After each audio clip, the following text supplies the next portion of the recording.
अस्सलाम वालेकुम वरहमतुल्लाहि वबरकातुहू। उस लड़के के चेहरे पर हल्की सी मुस्कुराहट आई, लब खिल उठे, मुस्कुराहट फैल गई। आप सल्लल्लाहु अलैहि वसल्लम ने फरमाया कि बस अब कलमा पढ़ लो।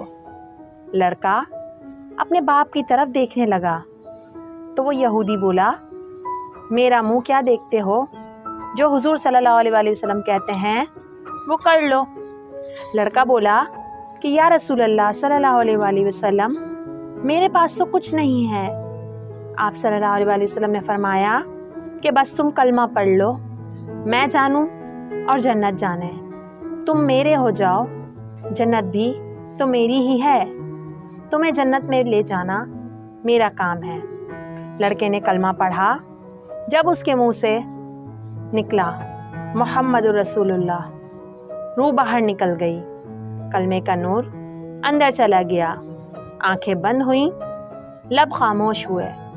इस लड़के का यहूदी बाप बोला, मोहम्मद सल्लल्लाहु अलैहि वसल्लम, मैं और आप दोनों मुखालिफ हैं, इसलिए ये लड़का अब मेरा नहीं रहा।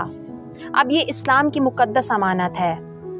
आप सल्लल्लाहु अलैहि वसल्लम से इसका जनाजा उठे, तभी इसकी इज्जत है, ले जाओ इसको। आप सल्लल्लाहु अलैहि वसल्लम ने फरमाया कि सिद्दीक रज़ी अल्लाह ताला अन्हा उठाओ, उमर उठाओ, उस्मान आगे बढ़ो, बिलाल रज़ी अल्लाह ताला अन्हा उठाओ, अली उठाओ, दो कंधा सब उठाओ इसे। आप सल्लल्लाहु अलैहि वसल्लम जब यहूदी के घर से निकले तो ये फरमाते जा रहे थे कि उस अल्लाह का शुक्र है जिसने मेरे सदक़े से इस बंदे को बख्श दिया। अल्लाहु अकबर। क्या मकाम होगा उस आशिक की मैयत का जिसको मशहूर शख्सियात कंधा देकर ले जा रही हैं और आगे आगे मोहम्मद सल्लल्लाहु अलैहि वसल्लम।